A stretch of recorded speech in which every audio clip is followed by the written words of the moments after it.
దేవుని పరిశుద్ధ నామమునకు మహిమ కలుగునగాక. ప్రియులారా, ఈ హోప్ ఫర్ టుడే సందేశములు మీకు ఆశీర్వాదకరంగా ఉండడాన్ని బట్టి దేవునికి స్తుతులు చెల్లిస్తూ ఈరోజు ఈ హోప్ ఫర్ టుడే సందేశములోనికి మిమ్మల్ని ప్రేమపూర్వకంగా ఆహ్వానిస్తున్నాను. ఈరోజు మదర్స్ డే. ఈ మదర్స్ డే సందర్భముగా ఈ మాటలు వింటున్న తల్లులందరికీ మదర్స్ డే శుభములు లైఫ్ చర్చ్ వైజాగ్ నుండి తెలియచేస్తూ ఉన్నాను. ప్రియులారా, ప్రతి విశ్వాసంలో తల్లికి ఒక ప్రత్యేకమైన స్థానం ఉంది. క్రైస్తవ విశ్వాసంలోనేమిటి, అన్ని విశ్వాసాల్లోనూ తల్లికి ఒక ప్రత్యేకమైన స్థానం ఉంది. బైబిల్లో కూడా దేవుడు తల్లికి చాలా ప్రత్యేకమైన స్థానాన్ని చూపించినట్లుగా దేవుని వాక్యంలో మనం గమనించగలం. అసలు దేవుడు కూడా తన ప్రేమను వ్యక్తపరచడానికి, తన ప్రేమ ఎలా ఉంటుందో మనిషి అర్థం చేసుకునేటట్లుగా చేయడానికి తన ప్రేమను తల్లి ప్రేమతో పోల్చి చూపించిన సందర్భాలు దేవుని వాక్యంలో మనకు కనిపించాయి. అంటే తల్లి ప్రేమ ఎలాంటి ప్రేమో ఎలాంటి గొప్ప ప్రేమో దేవుడు ఆ మాటల్లో మనకు బయలుపరిచాడు. అలాంటి మాటల్లో ఒక మాట మీ ముందు ఉంచుతున్నాను. యెషయా గ్రంథము 66వ అధ్యాయము 13వ వచనంలో ఈ మాటలు ఉన్నాయి. యెషయా గ్రంథము 66వ అధ్యాయము 13వ వచనం.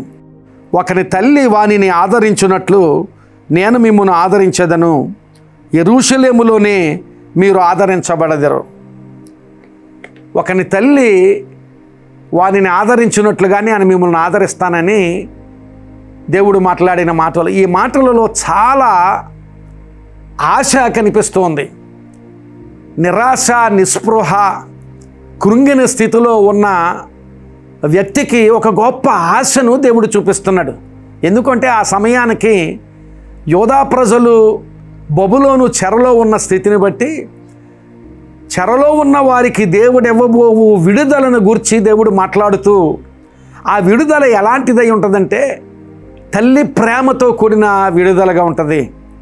తల్లి ప్రేమలో ఎలాంటి ఆదరణ ఒకడు పొందుకుంటాడో అలాంటి ఆదరణతో కూడిన విడుదల నీకు ఇస్తానని దేవుడు అక్కడ వాగ్దానం చేస్తూ, ఆశలన్నీ కోల్పోయిన వారికి, ఇంకా నా జీవితంలో ఏ ఆశ లేదు, మెరుగైన స్థితిలోనికి వెళ్తానని ఆశ నాకు లేదు అనుకున్న వానికి ఒక ఆశను దేవుడు చూపిస్తున్నాడు.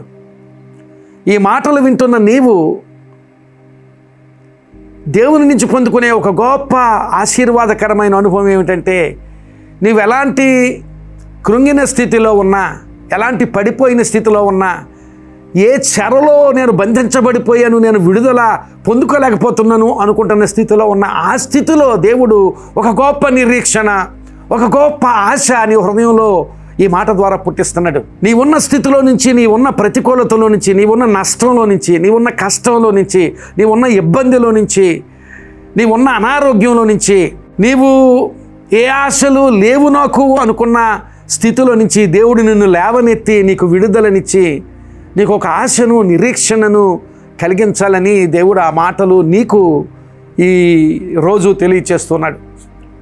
ఒకని తల్లి ఆదరించినట్లుగానే నేను ఆదరిస్తాను. ఆదరణ అనేది గమనించాలి. అది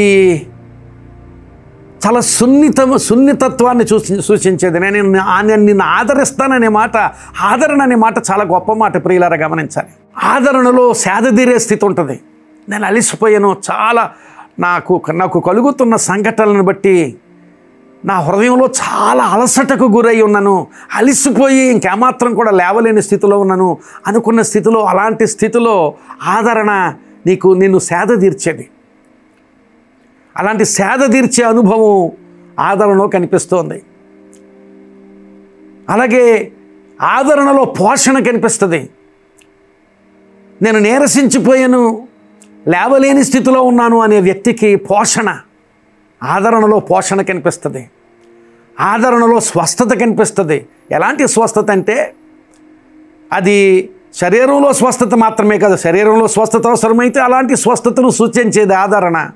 అంత మాత్రమే కాదు, హృదయాలలో గాయమైపోయిన స్థితి, నన్ను ఎవరెవరో గాయపరిచేశారు, నా పరిస్థితులు నన్ను గాయపరిచేశాయి అనుకున్న స్థితిలో, అలాంటి స్థితిలో ఒక గొప్ప స్వస్థత ఆదరణలో సున్నితత్వం కనిపిస్తుంది, నిన్ను సేదతీర్చే స్థితి కనిపిస్తుంది. ఆదరణలో పోషణ కనిపిస్తుంది, నీ నీరసించిన స్థితిలో నేను బలపరిచే స్థితి కనిపిస్తుంది, ఆదరణలో స్వస్థత కనిపిస్తుంది, గాయాలైన స్థితిలో ఆ గాయాలు కట్టబడే స్థితి ఆదరణలో కనిపిస్తుంది. అలాగే ఆదరణ, ఒక తల్లి ఆదరణ అనేది వ్యక్తిగతమైంది. నలుగురు పిల్లలు ఉన్నారనుకోండి, నలుగురు పిల్లలకు వంట చేసి ఆ వంట అక్కడ విడిచిపెట్టి వాళ్ళే చూసుకుంటారు అనుకోదు తల్లి. ప్రతి పిల్లవానిని పిలిచి, ప్రతి కుమార్తెను, ప్రతి కుమారుణ్ణి పిలిచి ఎవరెవరు ఆ ఆహార పదార్థాల ద్వారా నింపబడాలో వారికి అవసరమైన రీతిలో పరిచర్య చేసేది తల్లి. అలాంటి ఆదరణ, అలాంటి వ్యక్తిగతమైన పోషణ, వ్యక్తిగతంగా నిన్ను సేద తీర్చేది ఆ ఆదరణ అనేది, వ్యక్తిగతంగా నిన్ను పోషించేది ఆ ఆదరణ అనేది, వ్యక్తిగతంగా నిన్ను బాగు చేసేది ఆదరణ అనేది వ్యక్తిగతం. అదేదో సంఘమంతటికీ కలిపి ఆదరణ, లేకపోతే యోధా ప్రజలందరికీ కలిపి ఆదరణ కదా. ఒకని తల్లి ఆదరించినట్లు అంటున్నాడు. అందుకనే నేను నిన్ను ఒకని తల్లి అంటున్నాడు. ఒక్కొక్క వ్యక్తిని దేవుడు అలాగే ఆదరిస్తాడు. నిన్ను ఆదరించేటప్పుడు నీవు ఒక్కడవే ఉన్నావా, నీవు ఒక వ్యక్తివే ఉన్నావా అన్నట్లుగా నిన్ను ఆదరిస్తాడు దేవుడు. అలాంటి వ్యక్తిగతమైన ఆదరణ. ఇంకొక ప్రత్యేకమైన మాట అక్కడ ఉంది, దాన్ని గమనించాలి మనం. యెరూషలేములోనే నిన్ను ఆదరించేదను అన్నాడు. గమనించాలి. ఎందుకంటే ఎక్కడో ఉన్నావు, చెరలో ఉన్నావు, ఎక్కడో ఆ చెర అనుభవంలో ఉండగానే ఆ అనుభవంలో ఇంక నీకు ఆ అనుభవం తప్పదు కనుక ఆ అనుభవం అక్కడే ఉంచి నీకేదో కావలసిన ఆహారం పెడతానని చెప్పడం లేదు.